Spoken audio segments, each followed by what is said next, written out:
for years in this province. And surely that movement, cargo of our road will be quite assisting. With these exciting investments, some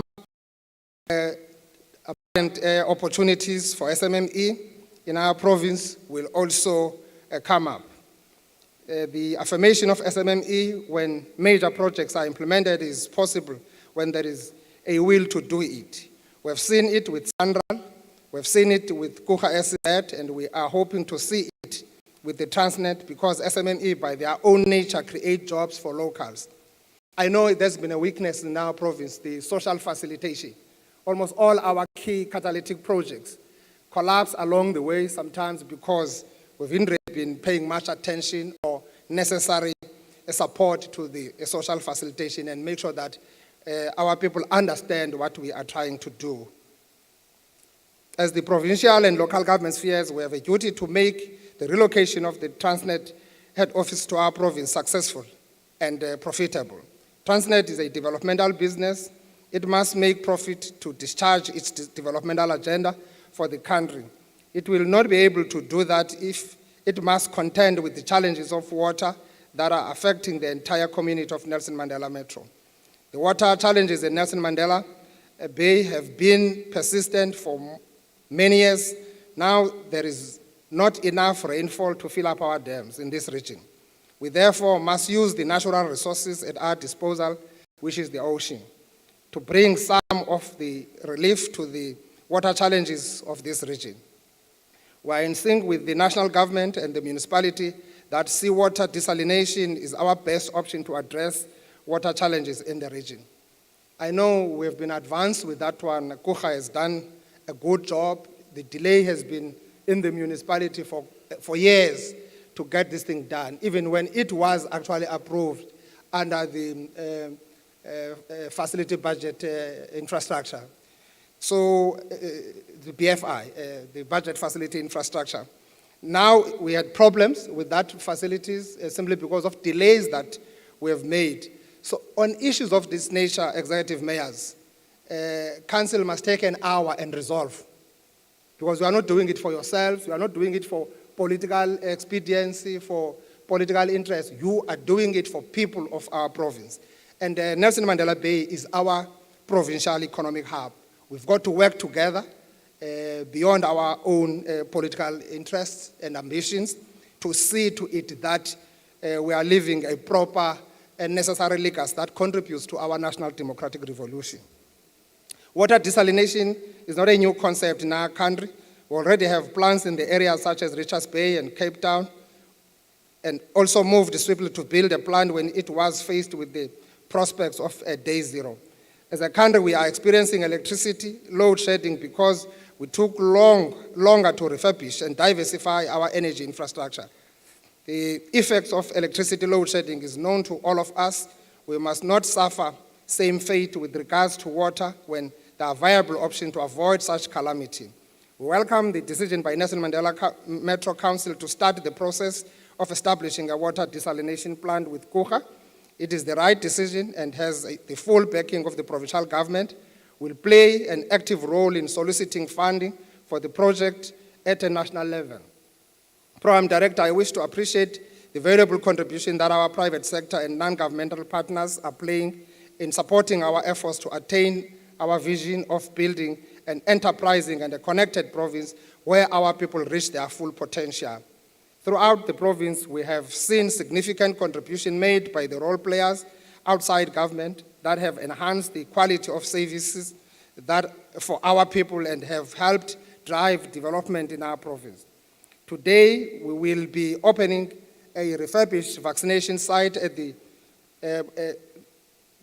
Port Elizabeth and Funubizelgam, at Port Elizabeth Provincial Hospital. That's the name of the hospital, unfortunately, which was in dilapidated state. This was made possible through a partnership that was forged with Isuzu, which is part of our guest today, and Ubuntu Pathways NGO.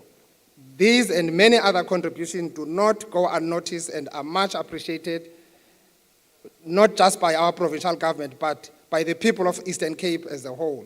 We wish to extend such collaborative efforts beyond the COVID-19 period to venture deeply into economic development, job creation, and poverty alleviation initiatives with our partners.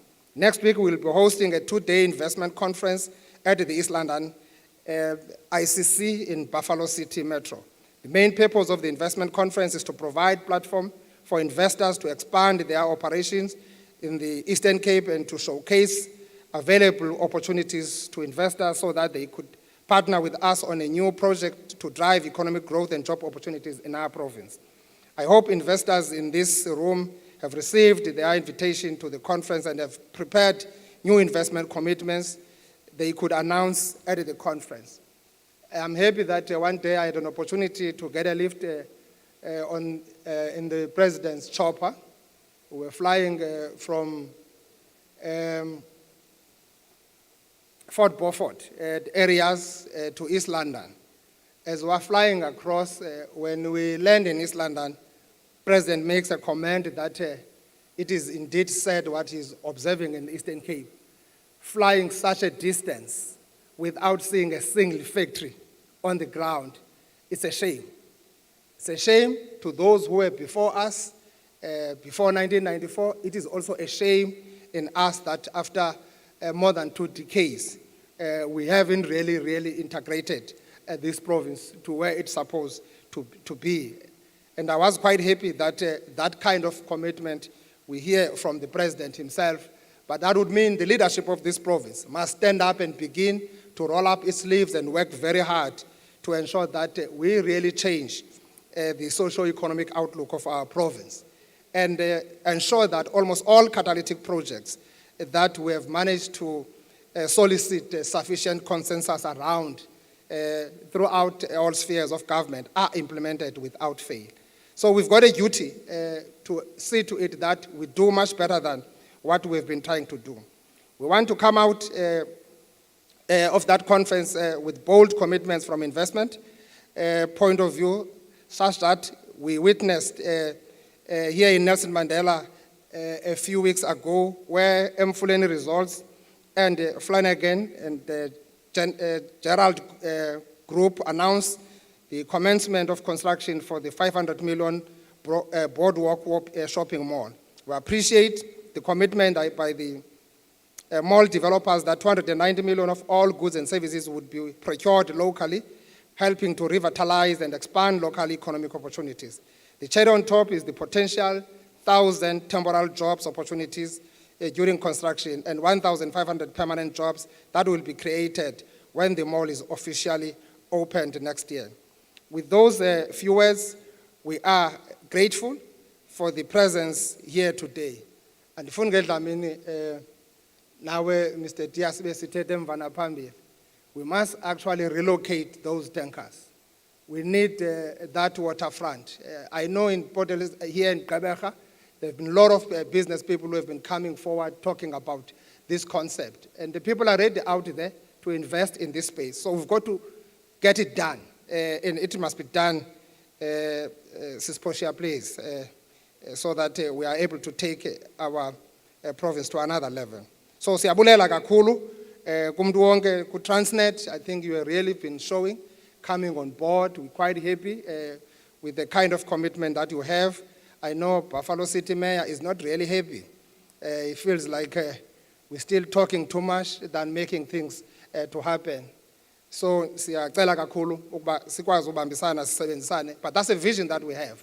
And then we believe that creating this kind of a working environment and collaboration, it is going to help us move forward. We all believe that foundation has been laid and the work must begin. Thank you very much.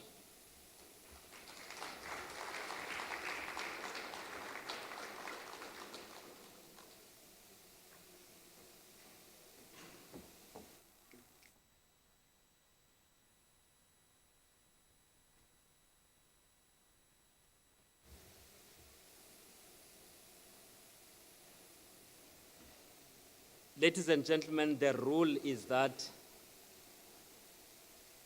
if I have not arrived at the podium, you don't stop uploading.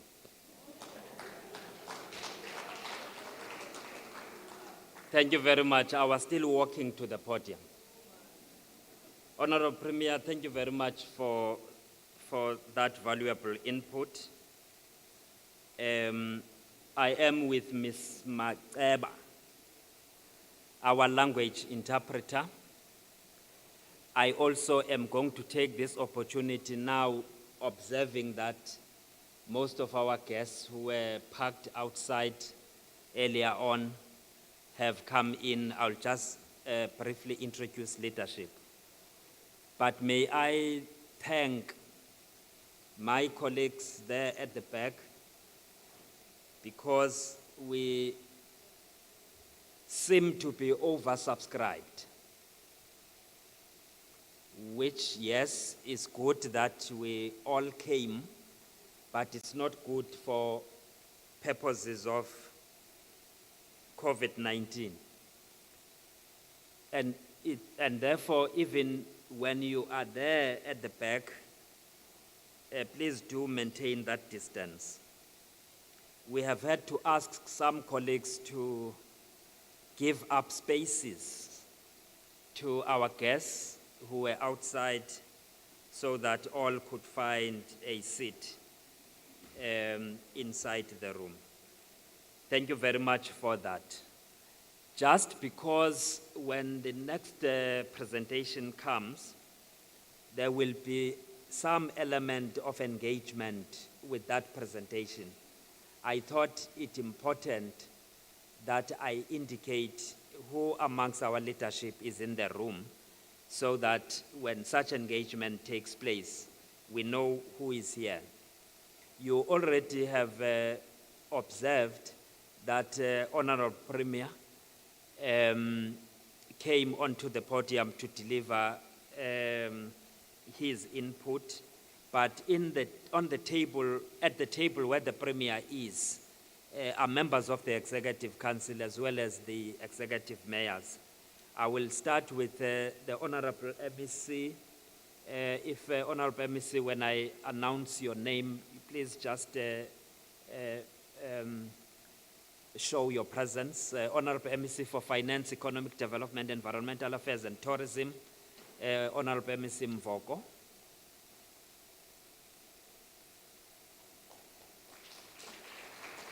There is also MEC for Health, Honorable MEC Meth.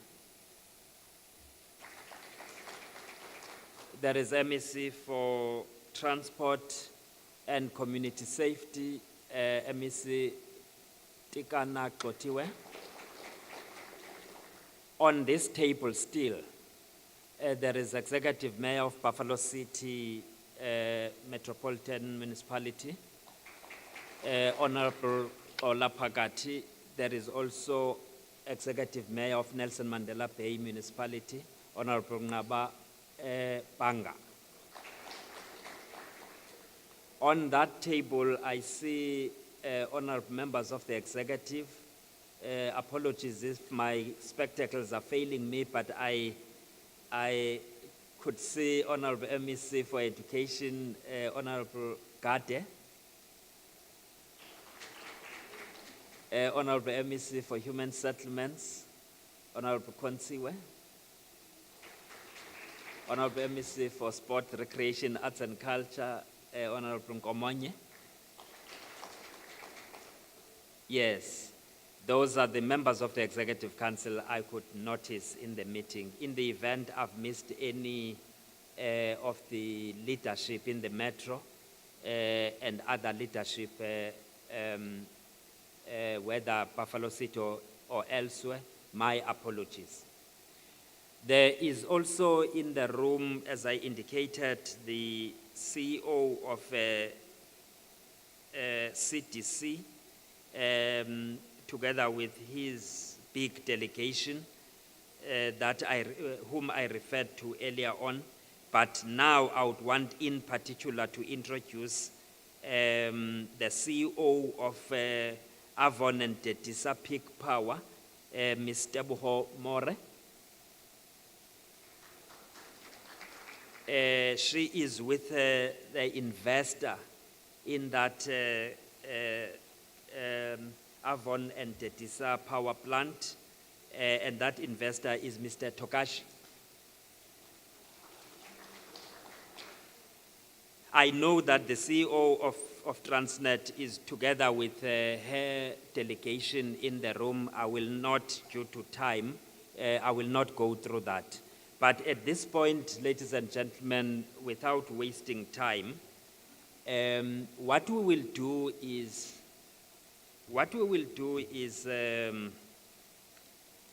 we will hold on to the other aspects of our program, like just getting breakfast. We'll hold on to it a little bit until after the presentation that would be run here. And that presentation would be run by the Group CEO of Transnet, Ms. Portia Debbie. Ms. Portia, if you may please come forward and run through the presentation. After this presentation, colleagues, ladies and gentlemen, my principals, there will be a moment of interacting with the presentation to the extent that you would want to engage. Portia, over to you.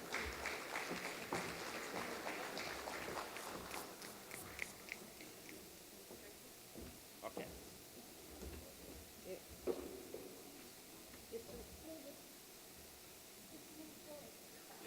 Okay, cool.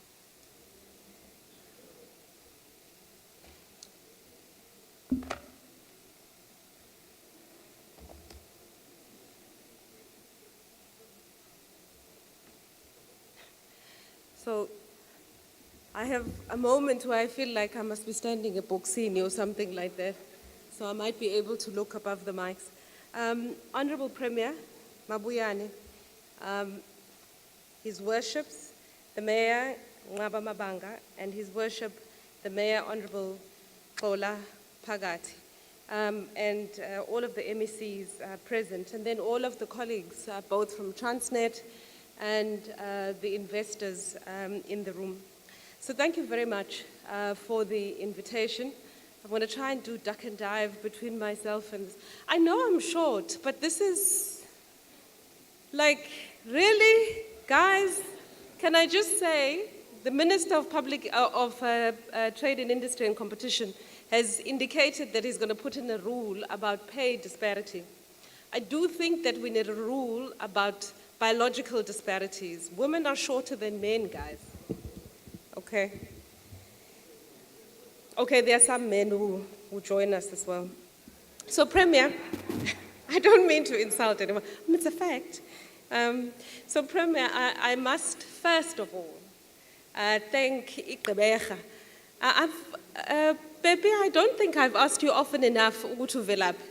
But I know I had to ncenga everyone in the Eastern Cape. I really had to ncenga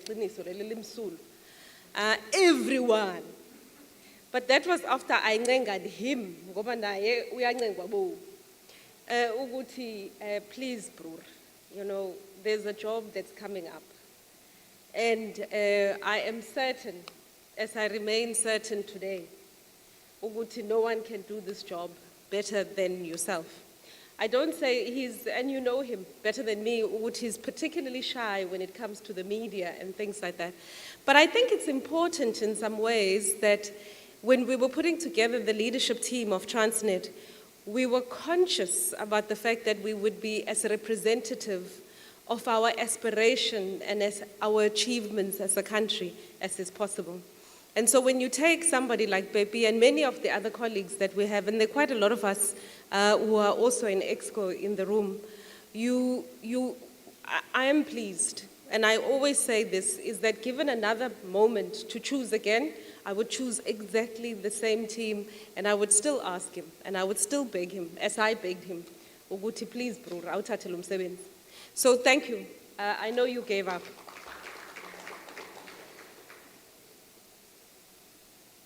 Okay, so this is where things start going pear-shaped. Where am I supposed to point this?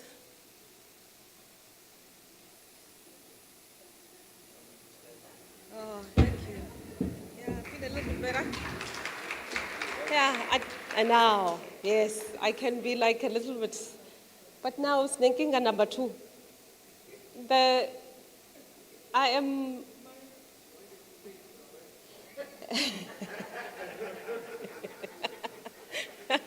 Okay, ngizoyisa eGqeberha, kulungile. I was really pleased when that name came out because as a Zulu, I don't have a problem, no G, no Q. You go a little bit too far though. But when they first said Gqeberha to everyone, and I said, okay, repeat it, and everybody like, Portia, why would you do that? Premier, I don't know when the port is going to be renamed, so I'm just saying it in advance. The port is still called the Port of Port Elizabeth, okay? Ngiyaxolisa. I think it's I'm pressing the green button, sir. This green, right? Yeah. Okay.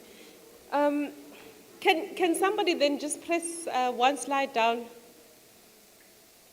in the meantime?